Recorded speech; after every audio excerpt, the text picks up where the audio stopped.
दीप्ति, हरिओम की फाइल लेकर आना।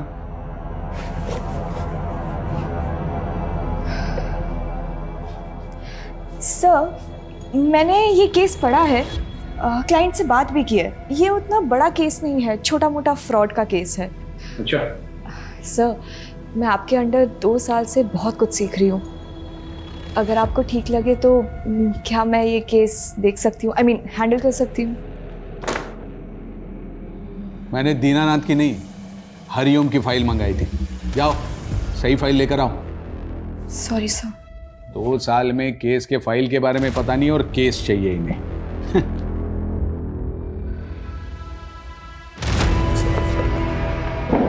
लॉ की पढ़ाई का ना कोई काम ही नहीं है, बस टाइपिंग करना आना चाहिए तुम्हें, और क्या। इसी के तो पैसे कमा रही हूँ, है ना। मैं इस इंसान को ना मैं छोड़ूंगी नहीं। देखना, इसको अगर छोड़ दिया ना, मेरा भी नाम दीप्ति नहीं है। बताती हूँ मैं इसको। अरे दीप्ति बेटा, इतना गुस्सा लैपटॉप पे? गुस्सा ना पापा मैं अपने सीनियर्स पे निकालूंगी। दीनानाथ की फाइल ही मंगवाई थी उसने, पर एंड मौके में मुझे नीचा दिखाने के लिए झूठ बोल दिया। 2 साल से पापा, 2 साल से असिस्टेंट के नाम पे टाइपिस्ट बना के रखा है मुझे। अरे बेटा, मैं तो कहती हूँ कि ऐसी नौकरी को लात मार दो। और वैसे भी शादी के बाद कौन सा तुम्हें नौकरी करना है, घर पे ही तो रहना है। मम्मा। हाँ, जैसे ये आपके साहबजादे पूरा दिन घर में पड़े पड़े मोबाइल से दुश्मनी निकालते हैं। अरे आप घूम फिर के हमारे पीछे क्यों पड़ जाते हैं? पापा, हमारे पास ना एक बहुत बढ़िया बिजनेस प्लान है, बस एक बार फाइनेंसर मिल जाए। कुल 5 लाख रुपए की जरूरत है। अरे एक ख्याली पुलाव से बाहर निकलो और कुछ काम धंधा करो, समझ में आया? आप लेकिन इसके साथ हमेशा ऐसे क्यों करते हैं? हाँ, जब देखो इसके पीछे पड़ जाते हैं। अरे बेटा, छोड़ना क्यों? कहीं और जाओगी तो फिर से शुरुआत करनी पड़ेगी, हैं? यहीं टिकी रहो, आखिर कुछ सीख ही रही हो ना, कुछ जा तो नहीं रहा है आपका। कितना सीखूंगी पापा, अब मुझे केस चाहिए। अरे केस भी मिलेगा, एक दिन इतना केस मिलेगा कि रातों रात तुम्हारा नाम होगा। जज, वकील, क्लाइंट सब तुम्हारे आगे पीछे होंगे। तब ना पापा, मैं सत्यनारायण को अपना असिस्टेंट बना के बहुत सुनाऊंगी। बिल्कुल सुनाना, मगर ये ऐसा उदास चेहरा अच्छा नहीं लगता है। एक बार फिर से मुस्कुरा दे मेरा बेटा। मेरा बेटा। मैडम जी, ये देखिए कितना प्यारा कलर है। एक मिनट मैडम। हेलो, अरे ज्ञान भाई साहब, नमस्कार। कैसे याद किया? ये बताने के लिए फोन किया था कि संडे हमें शोरूम चलना है। शोरूम? किस लिए? अभी शादी में जो आप हमें गाड़ी देंगे उसकी बुकिंग नहीं मिल रही थी, तो मेरे एक दोस्त ने जुगाड़ लगाया है, अपना काम हो जाएगा। पर भाई साहब, गाड़ी की तो कोई बात ही नहीं हुई थी। अरे तो शादी भी तो कहाँ हुई है अभी तक, अभी बात कर लेते हैं। वैसे भी हमने कौन सा हेलीकॉप्टर मांगा है आपसे? पापा, इस सब की क्या जरूरत है? आप क्यों बेकार में उन लोगों को? तू चुप बैठ एकदम। एक तो लड़की तुझे पसंद है, इसलिए अलग जाति में शादी करने के लिए हम तैयार हो गए। अब इन्हें भी तो कुछ करना ही पड़ेगा ना। भाई साहब, इतनी महंगी गाड़ी हम कहाँ से देंगे? भाई साहब, हम गरीब आदमी हैं। अभी आप देख लीजिएगा, मुझे तो कार चाहिए, बाकी आपकी मर्जी। मर्जी नहीं, जबरदस्ती है ये। नहीं करनी है मुझे ये शादी पापा, आप प्लीज उन लोगों को जाके बता दीजिए। देखो बेटा, जिद नहीं करते हैं, फिर शादी ब्याह में तो लेन देन चलता ही है ना। सौरभ कितना अच्छा लड़का है और तुम पसंद भी करती हो। पापा, आपसे हमारे बिजनेस के लिए 5 लाख रुपए नहीं हो रहे और दी को 20 लाख रुपए की गाड़ी दे रहे हैं। हाँ, क्योंकि ये तुम्हारी तरह बिस्तर पे पड़े पड़े ख्याली पुलाव नहीं पकाती है। पापा, फाइनल है, मुझे ये शादी नहीं करनी। आप उन्हें जाके बता दीजिए प्लीज। देखो बेटा, जिद नहीं करते हैं। अब अपने पापा को देखो, पूरे जीवन भर साड़ी की दुकान में सेल्समैनी की, क्योंकि मेरा बेटा अच्छे घर जाए, हमेशा खुश रहे। पापा, मुझे ऐसी कोई खुशी नहीं चाहिए जो आपको तकलीफ दे। पागल, तुम्हारी खुशी से मुझे क्या तकलीफ होगी? हाँ, तू तो मेरा बच्चा है, मेरा बेटा है ना?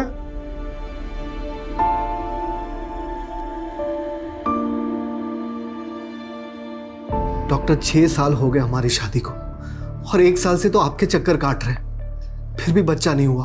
आप ट्रीटमेंट करवाइए और भगवान पे भरोसा रखिए, सब अच्छा होगा। और लोगों का क्या है, लोग तो बातें करते ही रहते हैं। बाहर वाले क्या, अब तो रिश्तेदार भी हमें ताना मारने लग गए। सब बोलते हैं कि सबको बच्चे हो रहे हैं, बस हमारा ही बच्चा नहीं हो रहा। हम जब मर जाएंगे तो हमारी चिता को आग लगाने वाला भी कोई नहीं होगा।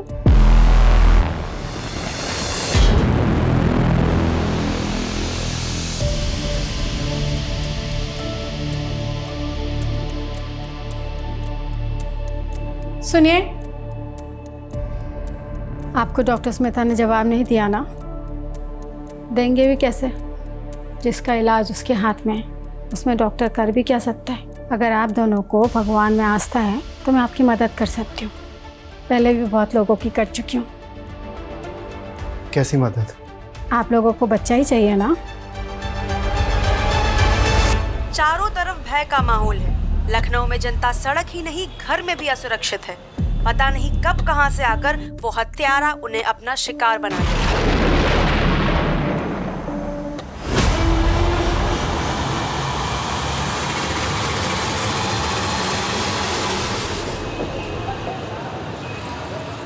सर, मेरे पापा कल दोपहर 2 बजे घर से निकले थे और अभी तक नहीं लौटे। उनका फोन भी स्विच ऑफ है। हमने हमारे रिश्तेदारों से, उनके दोस्तों से, वो जहाँ काम करते हैं वहाँ भी हर जगह पता किया, पर वो कहीं नहीं मिले। मुझे उनके लिए बहुत डर लग रहा है सर। अभी तो 24 घंटे हुए नहीं है। आप एक काम कीजिए, 24 घंटे के बाद आइए। सर, मेरा नाम एडवोकेट दीप्ति वर्मा है।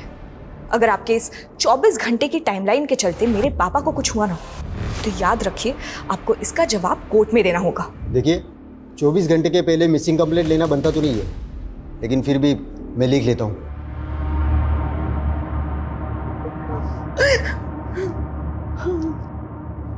देखिए, आप घबराइए मत। अवतार भाई सब जल्दी आ जाएंगे।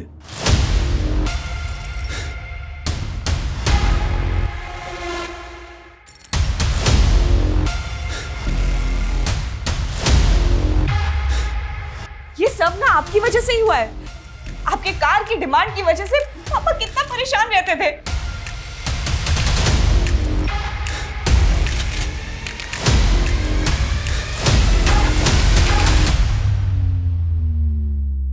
इस लड़के से शादी करना चाहता था।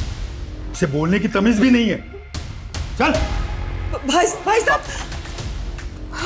तलाशी लो, पूरे घर की तलाशी लो। तलाशी नहीं है। हाँ? और पापा को क्या हुआ है? मैडम, रुक जाइए, आप शांति रखिए, आप सबको पता चल जाएगा।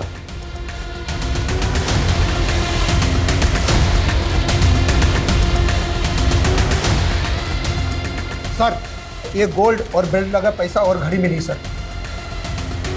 एविडेंस को सील करो और इसे वापस जीप में डालो। सर, क्या चल रहा है ये? तो लखनऊ में इनोसेंट लोगों को मारकर लूटपाट कर रहा है। वो सीरियल किलर। करेक्ट, और वो सीरियल किलर कोई और नहीं, आपके पापा है। कुछ भी बोल रहे हैं आप। मेरे पापा एक शरीफ सीधे साधे इंसान ने 7 मर्डर खुद कबूल किए हैं। पिछले साल अलीगंज में एटीएम किलिंग से लेकर ये जो एविडेंस मिले हैं इसी केस के हैं, जो आपके घर से बरामद हुए। मेरे पति ऐसा नहीं कर सकते। आपको कोई गलतफहमी हुई है। सर, आपको कोई मेरे पापा को ऐसे नहीं लेके जा सकते।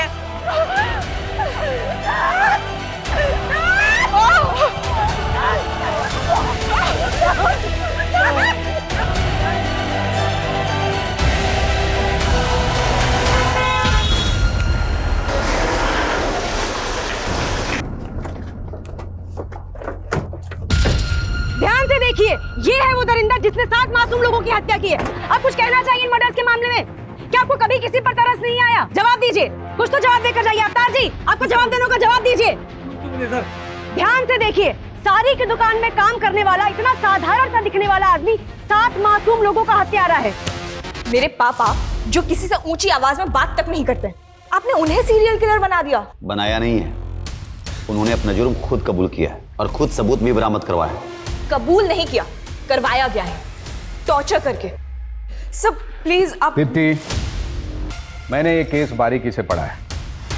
सारे सबूत तुम्हारे पापा के खिलाफ है और उन्होंने कन्फेशन भी दिया है। कोई चांस नहीं है। सब मेरी बात सुनिए, ये पूरा केस ही झूठा है। यहाँ पुलिस फाउल प्ले का।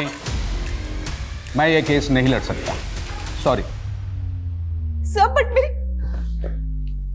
मैडम जी, मैं समझ सकता हूं बड़ा मुश्किल है ये कि पुलिस को पिछले 1 साल से जिस सीरियल किलर की तलाश थी वो कोई और नहीं बल्कि आपके पापा हैं। नहीं है मेरे पापा किलर। मैं कोर्ट जाऊंगी और इस बात को साबित करूंगी, पर हार नहीं मानूंगी। जरूर जाइए दीप्ति जी, ये आपका हक है। पर एक बात याद रखिएगा, कोर्ट में भी ये बात साबित होगी कि 7 लोगों को मारने वाला कोई और नहीं बल्कि आपके पापा हैं।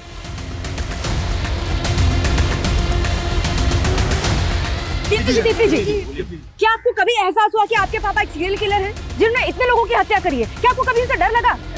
दीप्ति जी, उन्होंने खुद अपना जुर्म कबूल किया है, कोई बड़ा वकील उनका केस नहीं लेगा। क्या करने वाली आप? क्या सोचा है कि आपने? क्या होगा आपका अगला मूव? बोलिए मैम, बोलिए। दीप्ति जी बोलिए। दीप्ति जी कुछ तो बताइए। जैसा कि आप देख रहे हैं, दीप्ति जी अभी तक इस केस में कुछ नहीं बोल रही है। कोई बड़ा वकील इनका केस नहीं लेगा। आगे क्या करने वाली है भी किसी को नहीं पता, पर हम आपको सारी अपडेट्स देते रहेंगे।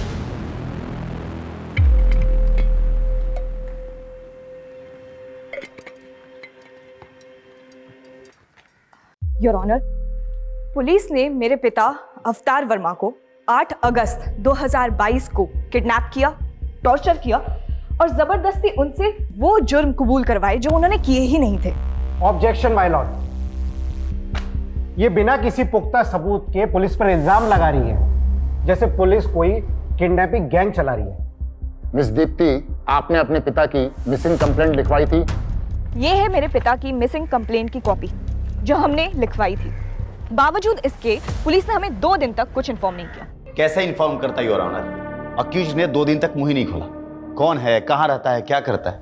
2 दिन तक वो मेरे पिता से उनका नाम, पता, ये सब जानने के लिए उन्हें टॉर्चर करते रहे। जब पुलिस मेरे पिता को घर पे लेके आई थी तो उनकी क्या हालत थी, वो अपने पैरों पे चल भी नहीं पा रहे थे। कौन है आपका गवाह? माय लॉर्ड, मैं कोर्ट को उनकी लिस्ट दूंगी, पेशी करवाऊंगी उनकी। दीप्ति जी, कोर्ट में मनगढ़ंत कहानियां नहीं, सबूत चलते हैं जो अवतार वर्मा के खिलाफ पुलिस के पास है और जो कोर्ट में पेश किए गए हैं। कौन से सबूत? वो गोल्ड क्यूब, घड़ी, पैसे जिसमें खून लगा हुआ था, जो खुद पुलिस ने हमारे घर पे प्लांट किया है, क्योंकि ऑनेस्टली ना उनके पास फॉरेंसिक टीम थी और ना ही सर्च वारंट। सर, वारंट और फॉरेंसिक रिपोर्ट के लिए हमने बोला था, लेकिन उसमें लेट होने वाला था। हमें एविडेंस को सिक्योर करने थे और डर था कि एविडेंस के साथ छेड़छाड़ की जा सकती है। अच्छा, इसीलिए उनको पूरे परिवार को हॉल में बंधक बनाना पड़ा और पुलिस खुद बेडरूम में जाके सबूत लेके भी आ गई। एविडेंस कलेक्शन की कोई रिकॉर्डिंग नहीं की गई। सर, रिकॉर्डिंग भी की है और कोर्ट में सबमिट भी किया है। आई ऑब्जेक्ट योर ऑनर, यहाँ जिस रिकॉर्डिंग की बात हो रही है वो पुलिस ने खुद की है, किसी ऑथराइज्ड वीडियोग्राफर के थ्रू नहीं हुई है। वाह दीप्ति जी वाह, कभी आप कहती है कि रिकॉर्डिंग हुई नहीं है, फिर आप कहती है कि पुलिस ने रिकॉर्डिंग कर ली है, ऑथराइज्ड वीडियोग्राफर ने रिकॉर्डिंग नहीं की। आपका ऑब्जेक्शन किस बात पे है? वीडियो की क्वालिटी पे? क्या अच्छा नहीं दिख रहा है? दीप्ति जी, अगर हम मान भी ले कि आपके पिता इनोसेंट हैं, फिर भी पुलिस के पास क्या कारण है कि वो उन्हें झूठे केस में फंसाएगी? अपने रेपुटेशन को बचाने के लिए। हम सबको पता है पिछले 1 साल से पुलिस किलर को नहीं पकड़ पाई है। फिर अचानक एक दिन उन्होंने मेरे पापा को पकड़ा और जेल में डाल दिया, जबकि एक्चुअली सीरियल किलर अभी तक बाहर घूम रहा है। 7 लोगों का मर्डर हुआ है, सच का जानना जरूरी है, जो पुलिस इन्वेस्टिगेशन में सामने नहीं आ पाया है। ये कोर्ट ऑर्डर देती है कि इस केस की जांच क्राइम ब्रांच से करवाई जाए ताकि सच जनता के सामने आ सके। Court dismissed. पुलिस की साख जो पहले से दांव पर थी, कोर्ट के फैसले से उसे बड़ा झटका लगा है। सीरियल किलर केस जांच में गड़बड़ी के आरोप के बाद केस क्राइम ब्रांच को सौंप दिया गया है, इस उम्मीद के साथ कि सच सामने आएगा। जो किलर पिछले 1 साल से पूरे शहर के लिए खौफ बना हुआ था, पुलिस की नींद उड़ाई हुई थी, किशन और अनीता के मर्डर के 2 घंटे बाद ही इतनी आसानी से उसको अरेस्ट कर लिया तुमने। कैसे? आसानी से नहीं सर, पिछले 1 साल से दिन रात एक कर रखा था हमने। फिर उस दिन जब मुझे डबल मर्डर की खबर मिली, मैं फौरन क्राइम सीन के लिए निकला। रास्ते में मुझे अवतार दिखाई दिया, बहुत ही अजीब बिहेव कर रहा था वो। गाड़ी रोक, गाड़ी रोक, गाड़ी रोक।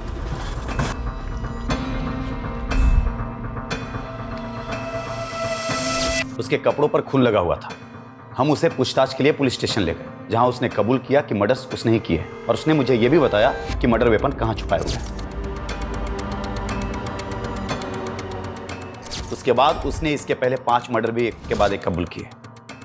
पहला देशराज, दूसरा फौजिया और उसकी बहू शिबा, चौथा किरण और 5वां ओमका। फिर उसके बाद हमने उसके घर की तलाशी ली, जहां और भी सबूत मिले।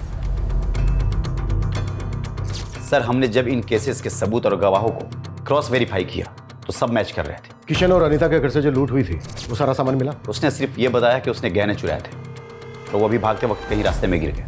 पर उनके घर से तो अच्छी खासी लूट हुई थी और उसने सिर्फ गहने कबूल किए और तुमने बड़ी आसानी से उस पर यकीन कर लिया। उसने बाकी की चोरी कबूल नहीं की, लेकिन 7 मर्डर्स कबूल कर लिए। सर उसने जो मुझे बताया मैं आपको वही बता रहा हूँ। मतलब ना तुम्हारे पास कोई पुख्ता सबूत है, ना गवाह, ना मर्डर्स का और ना ही अवतार की गिरफ्तारी का। सर आप मुझ पे शक कर रहे हैं? शक नहीं कर रहा हूं, फैक्ट बता रहा हूं। फैक्ट। जैसे 2 दिन तक अवतार तुम्हारी कस्टडी में था, लेकिन तुमने उसकी फैमिली तक को नहीं बताया। सर हमने कोर्ट को बताया था कि उसने अपनी पहचान को छुपाने के लिए 2 दिन तक मुंह नहीं खोला। तो फिर तुमने टॉर्चर करके उसका मुंह खुलवाया। आप भी पुलिस डिपार्टमेंट से हैं, जानते होंगे 7 मर्डर करने वाला क्रिमिनल प्यार से तो मुंह खोलेगा नहीं। तो कुल मिलाकर तुम ये एक्सेप्ट कर रहे हो कि उसने कबूल किया नहीं, तुमने उससे कबूल करवाया। सर इस केस के फाइल आपके पास है, आप देख सकते हैं। अरविंद आखिरी बार पूछ रहा हूं, इन्वेस्टिगेशन में कोई गड़बड़ी हुई है, कोई फॉल्ट प्ले? नो सर, अवतार ही वो सीरियल किलर है जिसे हम पिछले 1 साल से तलाश कर रहे थे, जो बहुत मुश्किल से पकड़ा गया है।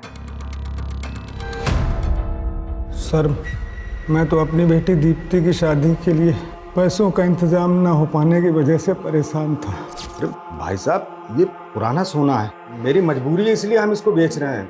अगर थोड़ा बहुत और ज्यादा हो जाए तो देख लीजिए आप। नहीं इससे ज्यादा नहीं हो सकता। सर मैं भाग नहीं रहा था, मैं तो परेशान होकर रोड के किनारे बैठा था, तभी इंस्पेक्टर साहब की गाड़ी वहाँ पे रुकी।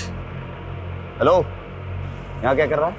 कुछ नहीं साहब, वो थक गए थे तो बैठ गए यहाँ पे। घर किधर है तुम्हारा? साहब यहीं पास में है आगे। चल बैठ गाड़ी में, मैं भी उधर ही जा रहा हूँ, छोड़ देता तुम।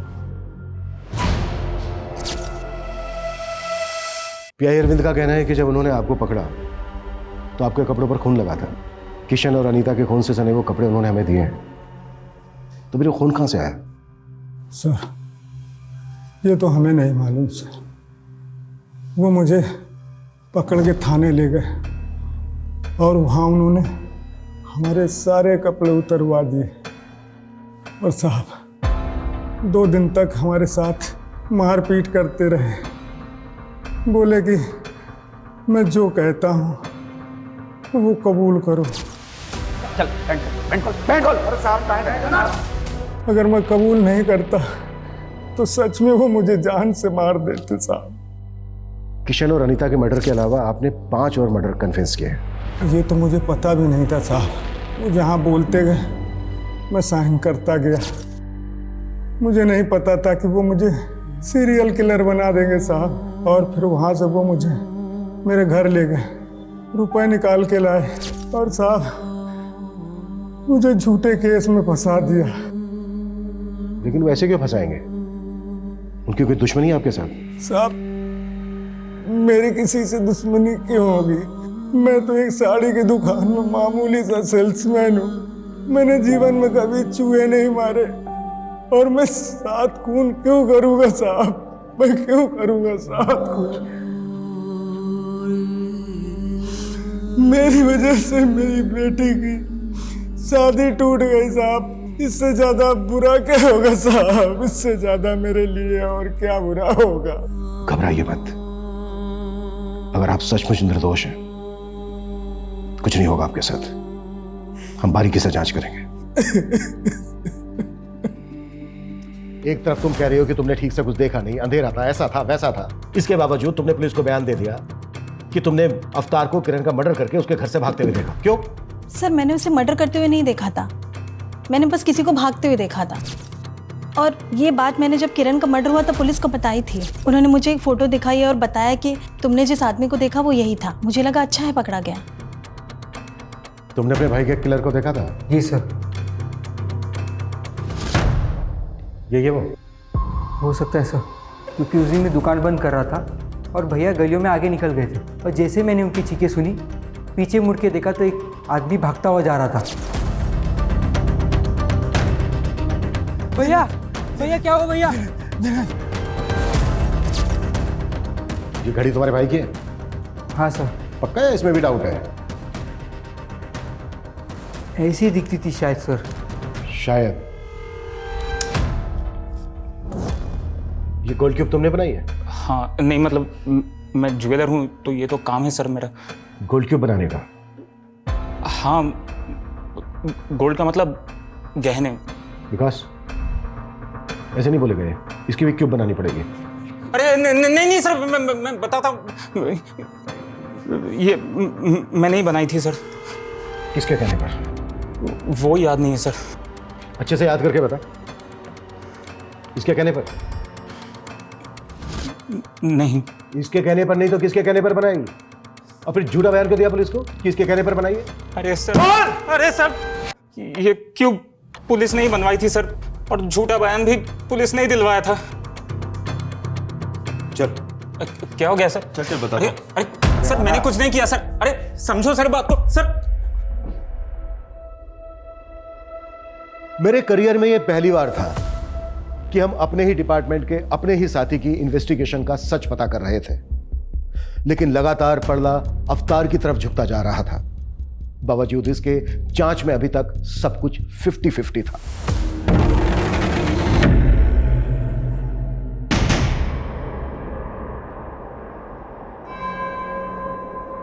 किशन अनीता के मर्डर केस की इंफॉर्मेशन तुम्हें किसने दी? ऑफिशियल या फिर कोई पर्सनल सोर्स था?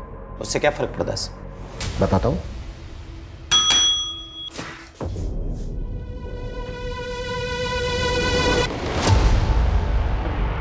पहचानते हो इसे? Mithilesh Kumar, police driver.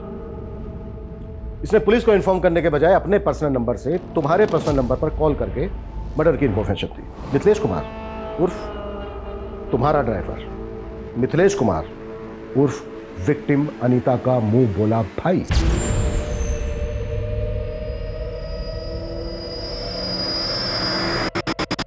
हाँ तो इसे डायरेक्ट पता चला और इसने मुझे डायरेक्ट कॉल किया, तो इसमें क्या हो गया? हुआ ये कि क्राइम सीरियल किलर की तरह किया गया, और अगर ये उसी ने किया है तो वो एक बार फिर तुम्हारे हाथ से निकल गया। तुमने ये भी जानने की कोशिश नहीं की कि किसी ने सीरियल किलर की कॉपी करके फायदा उठाने की कोशिश तो नहीं की। तुमने बस आनन फानन में अवतार को उठाया और एक डबल मर्डर केस को सीरियल किलर केस से जोड़ दिया, सिर्फ इसलिए कि पिछले 1 साल से सीरियल किलर की हड्डी जो तुम्हारे गले में अटकी थी किसी ना किसी तरह से वो निकल जाए, बस। सर ऐसा कुछ भी नहीं। अच्छा एक बात बताओ, देशराज मर्डर केस में जो सीसीटीवी फुटेज है उसमें किलर का चेहरा नहीं दिख रहा, फिर तुमने ये कैसे डिसाइड कर लिया कि वो अवतार है? सर मैंने डिसाइड नहीं किया, अवतार ने खुद कबूल किया था। ठीक वैसे ही ना जैसे कि उसने बाकी के मर्डर्स कबूल किए। ये अवतार की मेडिकल रिपोर्ट 1 महीने से ज्यादा हो गया है, उसकी अंदरूनी चोट भरी नहीं अभी तक, बरकरार है। ऑप्शन क्या था उसके पास? अगर वो कबूल नहीं करता तो शायद तुम उसको कस्टडी में ही मार देते। सर अवतार ने अनीता और किशन का मर्डर किया है और मर्डर वेपन उसने खुद बरामद करवाया। वही रोड ना जिसमें ब्लड के निशान तक नहीं है, फिंगरप्रिंट्स की तो बात ही कुछ और है। सर उसने जानबूझ करके रॉड को पानी की टंकी में छुपाया था ताकि ब्लड और फिंगरप्रिंट्स दोनों धुल जाए। वाह, किलर तो बहुत स्मार्ट है और सेम टाइम पर बेवकूफ भी, क्योंकि उसने चोरी के गहने बेचने के बजाय उनकी गोल्ड क्यूब बनवाकर अपने घर में रख लिया। किरण मर्डर केस की विटनेस माला, उसने तुम्हें नहीं बताया बल्कि तुमने उसे बताया कि उसने जिस भागते हुए आदमी को देखा था वो अवतार है। ठीक वैसे ही जैसे ओम के भाई दिनेश को तुमने बताया कि उसने भी जिस भागते हुए आदमी को देखा था वो अवतार है। इन दोनों ने तो अवतार को पहचाना भी नहीं। मर्डर के वक्त जो उन्होंने स्टेटमेंट दी थी उसमें भागते हुए आदमी को अवतार के साथ रिप्लेस करके उसे बयान की शक्ल देकर उनके स्टेटमेंट पर साइन ले लिए। दिनेश ने अपने भाई की घड़ी तक को नहीं पहचाना है। सर पता नहीं अब ये दिनों झूठ क्यों बोल रहे हैं। झूठ वो लोग नहीं बोल रहे हैं जो तुम बोल रहे हो। जिस ज्वेलर से तुमने गोल्ड क्यूब बनवाई है ना, उसने बयान दिया है कि अवतार ने गोल्ड क्यूब नहीं बनवाई है बल्कि पुलिस ने बनवाई है, और पुलिस ने उससे झूठा बयान लिखवाया है। ठीक है, मैं मानता हूं कि इस सीरियल किलर केस में मैंने उसे गलत तरीके से फ्रेम किया ताकि ये सीरियल किलर केस का सरदर्द हमेशा के लिए खत्म हो जाए। और ये सच है सर कि अनीता और किशन का मर्डर अवतार ने किया। बस कर अरविंद, बस कर, कुछ तो शर्म कर यार। एक डबल मर्डर केस को सीरियल किलर मर्डर केस के साथ जोड़कर तुमने ना सिर्फ इस केस को खुला छोड़ दिया है बल्कि उस सीरियल किलर को भी मैसेज दे दिया है कि तू आजाद है, जो चाहे करना चाहे कर, हम तुझे ढूंढ ही नहीं रहे, हम तो ऑलरेडी किसी को बलि का बकरा बना चुके हैं। जा सकते हो तुम, सस्पेंशन लेटर बहुत जल्द तुम्हें मिल जाएगा। सर मैं सच बोल रहा हूं, अवतार ने अनीता और किशन का मर्डर किया। Please go. Okay sir. Sir अगर अवतार ने किशन और अनीता का मर्डर नहीं किया तो फिर किसने मारा होगा उन लोगों को? रिपर ने? शायद सीनियर किलर नहीं किया हो, या ये भी हो सकता है कि किसी ने बहती गंगा में हाथ धो लिया हो। मे बी वो अवतार भी हो सकता है। विकास, ये पहले के 5 मर्डर काफी पहले हुए हैं और ये दोनों मर्डर्स अभी अभी हुए हैं। हो सकता है क्राइम सीन से हमें कुछ मिल जाए। हमें इस केस पर आज से ही, बल्कि अभी से लगना होगा। केस से रिलेटेड जो भी मटेरियल है उसकी अच्छे से जांच करनी होगी और जरा पता करो कि अवतार का अनीता और किशन के साथ कोई कनेक्शन है क्या। Okay sir.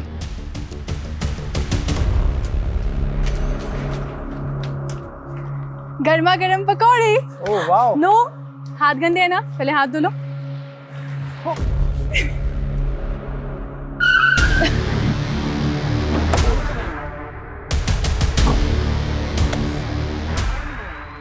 ये तो किशन और अनीता का घर है, तुम लोग क्या कर रहे हो यहाँ पे? उनका घर था, अब ये हमारा घर है और हमसे ही पूछ रहे हैं हमारे घर में कि हम कौन है। आप लोग कौन है? Police, crime branch.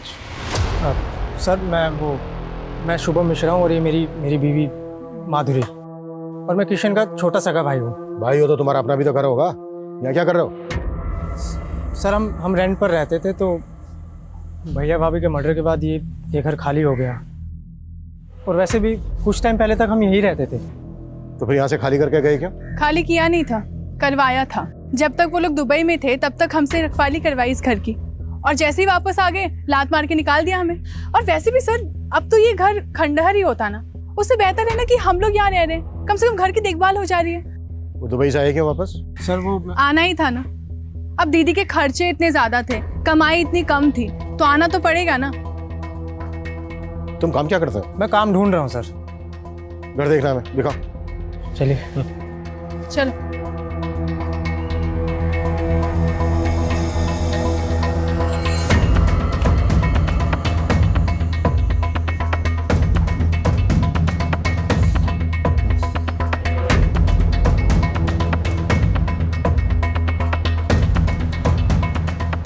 Sir, Kishan की लाश मिली थी यहाँ पर। सब पूरा घर बिखरा पड़ा था, लगता है ये मर्डर्स लूट के इरादे से किए गए।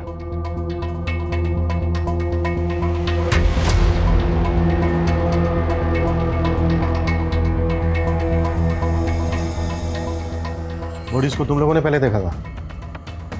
जी। क्या टाइम हुआ था तब? यही कुछ 11:30 के आसपास का। रात के 11:30 बजे तुम लोग यहाँ क्या करने आए थे? जी हम यहाँ नहीं आए थे, हम लोग खाना खाकर टहलने के लिए निकले थे, तो देखा कि दरवाज़ा खुला हुआ है, तो मैंने सोचा अंदर चल कर देखता हूँ। किशन और अनीता की किसी के साथ कोई दुश्मनी थी? उनकी किसी से क्या दुश्मनी होगी?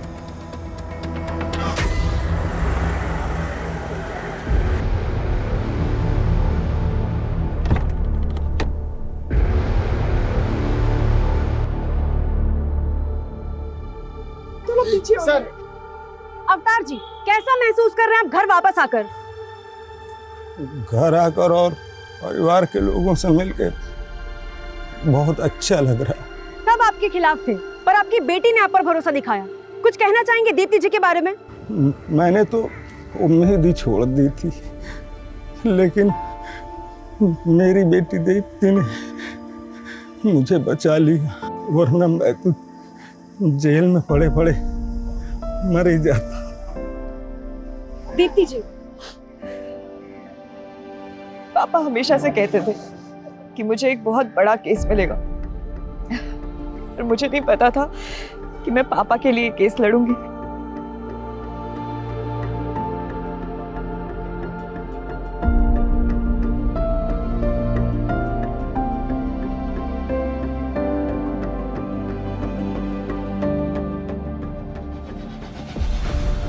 चुप हो जा बेटा, सारी जिंदगी तेरे पापा ने तेरे लिए संघर्ष किया, लेकिन आज तूने उनका कर्ज चुका दिया बेटा। नहीं माँ, मैं मर भी जाऊं ना तो पापा का कर्ज कभी नहीं चुका सकते। Welcome back. और कैसा है मेरा बेटा? बिल्कुल ठीक।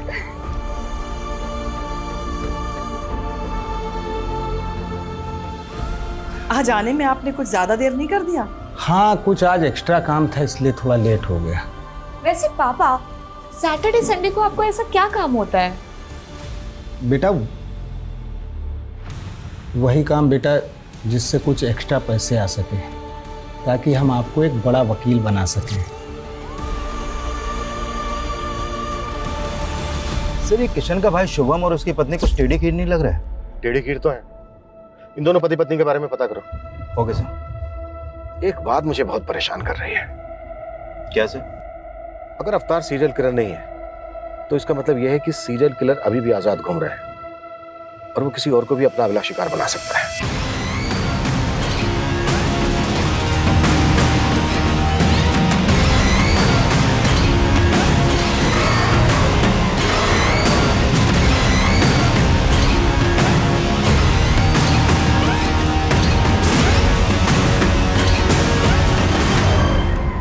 सर, शुभम के बारे में इंक्वायरी करते वक्त पता चला कि जब वो पहले किशन के घर पे रहता था तो उसका आए दिन किसी से बहुत झगड़ा होता था। लेकिन किशन और अनीता तो दुबई में रहते थे, तो फिर झगड़ा किसके साथ होता था? उसी से, जो शुरू से इस केस में कुछ ज्यादा इंटरेस्ट ले रहा है। मिथिलेश, सर मेरा कोई पर्सनल इंटरेस्ट नहीं था। वो तो पिछली बार दीदी जब राखी पर इंडिया आई थी तो उन्होंने बोला था मुझे। अरे राणा बेटा इधर आओ, देखो मैं तुम्हारे लिए क्या लेकर आया।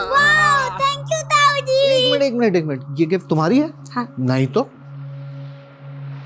भैया, जब हम दुबई में हो ना तो आप यहाँ पर चक्कर लगाते रहा करो। अरे शुभम रह तो रहा है यहाँ पर। यही तो दिक्कत है कि वो रह रहा है। मुझे तो डर लग रहा है कि हमारे जाने के बाद वो इस घर पे कब्जा कर लेगा। अनीता के फ्रिज में चिकन था, ये पता है तुम्हें? हाँ सर, वो मेरे सामने ही सीज किया था उन्होंने। फॉरेंसिक की रिपोर्ट में आया है कि उस चिकन में जहर मिला था, चूहे मारने की दवाई। और तुम और अरविंद तो अवतार को सीरियल किलर बना रहे पर तुले हुए थे। आई एम श्योर वो रिपोर्ट किसने देखी तक नहीं होगी। लेकिन सर, वो चिकन तो दीदी जीजाजी ने नहीं खाया था। ये तुम्हें कैसे पता? क्योंकि उसी रात दीदी ने मुझे फोन कर चिकन खाने के लिए बुलाया था। व्हाट? अनीता तुम्हें जहर देकर मारना चाहती थी? हो सकता है सर दीदी को पता ही ना हो कि चिकन में जहर है, क्योंकि वो चिकन दीदी ने नहीं बनाया था। फिर देकर गया था। कौन देकर गया था? सर आप किसकी बात सुन रहे हैं? मुझे तो लगता है कि इसी ने मेरे भैया और भाभी को मारा है और अब मुझे जेल भिजवाकर इस घर पर कब्जा करना चाहता है। मतलब? दीदी इतनी परेशान हो तो मेरे बच्चे को गोद ले लो। सर ऐसा तो मैंने दीदी का दिल रखने के लिए कहा था। ऐसे कोई किसी को अपना बच्चा देता है क्या? आप इससे पूछिए ना, ये जहरीला चिकन क्यों लेकर आया था? सर वो चिकन हमने भी खाया था, लेकिन हम तो नहीं मरे ना। वो तो मुझे माधुरी ने बोला था कि जाकर भैया भाभी को दे दो। मेरी मत मारी गई थी जो मैं उन्हें देने के लिए चला गया। तो ये सारी की सारी प्लानिंग तुम्हारी थी? सही मैंने अपने बच्चे के लिए किया था। मुझे लगा था कि उनके ना तो बच्चे हैं और ना होंगे, और कल को ये घर मेरे बेटे को मिल जाएगा। लेकिन फिर वो अपने बच्चे के लिए इलाज करवाना शुरू कर दिया वो लोग ने। माधुरी तुमने क्या किया? बंद करो ये ड्रामा, लेके चलो दोनों को, वहां खबर लेते हैं इनकी। सर आप मेरी बात सुनिए। और तो ये मत सोचना कि तू बच गया है। सीरियल किलर की एक एक डिटेल पता थी तुझे। किशन और अनीता का मर्डर बिल्कुल वैसा ही हुआ है। मैंने ऐसा कुछ भी नहीं किया सर। अगर किया है तो सोच ले, नौकरी तो जाएगी जाएगी, अंदर भी जाएगा, वो भी लंबा। सर अगर वाकई में अनीता और किशन के डबल मर्डर्स में इनका हाथ हुआ तो हमारी मुश्किलें और भी बढ़ने वाली हैं, क्योंकि वो सीरियल किलर यानी कि रिपर अभी भी खुलेआम घूम रहा है।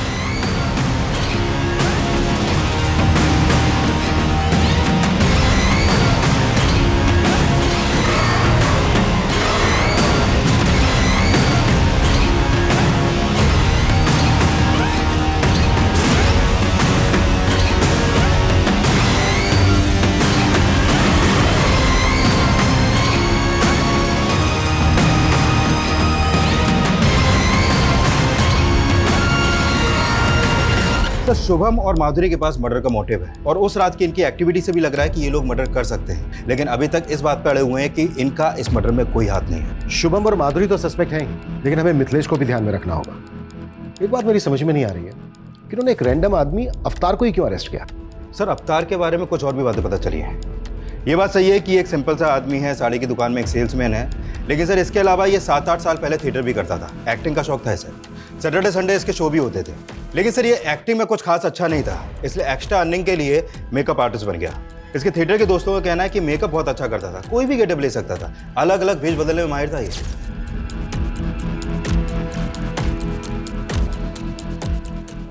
सर, आपने अभी की ब्रेकिंग न्यूज देखी? क्या न्यूज है? जैसी करनी वैसी भरनी का ताजा उदाहरण है लखनऊ सीरियल किलर केस का मामला। जब वो दबे पांव अपना अगला शिकार करने जा रहा था, लोगों ने उसे देखा और उन्हें शक हुआ। सर ये तो बच्चा है, माइनर है, इसकी हालत देख के लगता नहीं है कि ये किसी बच्चे को भी कंट्रोल कर सकता है। सर मुझे लगता है कि भीड़ ने गुस्से में आके फिर एक बच्चे की जान ले ली। सिचुएशन को कंट्रोल करना पड़ेगा। इस रिपर ने पूरे शहर को पैनिक कर दिया है। लोग इतने डरे हुए हैं कि किसी की भी जान लेने पर उतार हुए हैं। Excuse me sir. Hello sir, Anita और किशन के कॉल रिकॉर्ड आ गए हैं। उनके कॉल रिकॉर्ड में किसी बाबा का नंबर तो नहीं मिला है, लेकिन एक नंबर है जिस पर मर्डर वाले दिन किशन ने कई बार कॉल किए हैं और लास्ट कॉल रात 11 बजे के आसपास हुई है। कौन है वो? राधा। सर ये उसी क्लिनिक में नर्स है जहाँ पर किशन अनीता का इलाज करवा रहा था। सर इस राधा के टच में एक बाबा भी है और इनके कॉल रिकॉर्ड के अकॉर्डिंग मर्डर वाली रात इन दोनों की लोकेशन किशन के घर के आसपास की थी। दोनों सर मुझे यहाँ क्यों लेके आए? मैंने क्या किया है? सब पता चल जाएगा। उधर देखो मुकेश। गुड, काफी समझदार हो दोनों। अब डायरेक्टली पूछ रहा हूं, मार खा के बोलोगे या फिर बिना मार खाए? बोलो।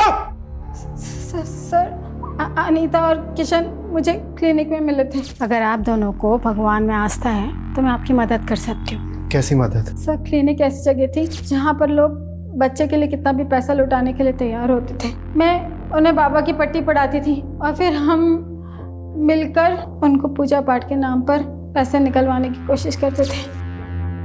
बाबा बच्चे को देखने और माँ सुनने के लिए मेरे कान तरस गए हैं। हमारे पास सब कुछ है, लेकिन वो किस काम का जब औलाद ही नहीं है। औलाद हो जाएगी, पर उसके लिए पूजा करनी होगी, वो भी पूरी श्रद्धा के साथ। मैं करूंगी बाबा। ऐसी पूजा से हम 50,000 तक निकला लेते थे। जो वो दोनों पैसे देने के लिए तैयार थे, तो फिर उन दोनों को मारा क्यों? हमने उन्हें नहीं मारा सर। ड्रामा मत करो, क्योंकि ये पता चल चुका है हमें, तुम दोनों गए थे वहां पर। हम वहां पर सिर्फ पूजा करने के लिए गए थे सर। हमारे पहुंचने से पहले वहां पर कांड हो चुका था।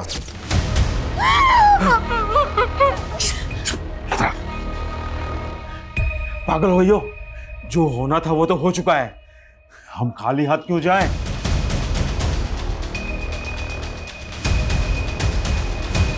सर हमने सिर्फ चोरी की है, किसी को मारा नहीं है सर। चोरी का सामान कहाँ है? सर हमारे पास है, हम दे देंगे, हम सब दे देंगे सर। पता ही ज़्यादा कीमती है, लेकिन चोरी के है ना 8 से 10 लाख रुपए मिलेंगे। चाहिए तो बोलो, नहीं तो रखो।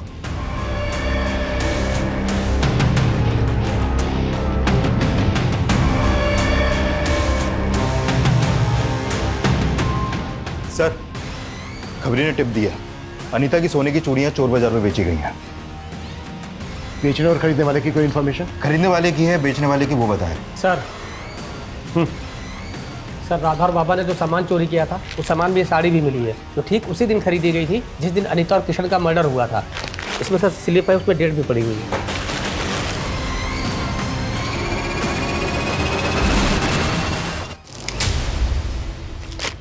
हाँ सर, ये साड़ी हमारी दुकान से खरीदी गई है, लेकिन इसका फॉल लगाने के बाद घर भेजनी थी, इसलिए उस दिन दुकान बंद होने के बाद हमने भेजी थी। दुकान कब बंद होती है आपकी? दुकान 9 बजे बंद हो जाती है साहब, लेकिन सब समेटते समेटते 10 बज जाते हैं। इस साड़ी को देने कौन गया था?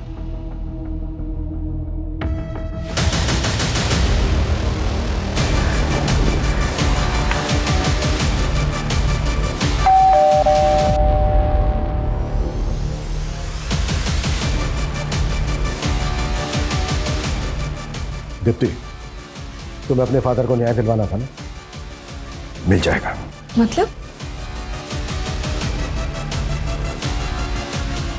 मतलब ये खुद बताएंगे।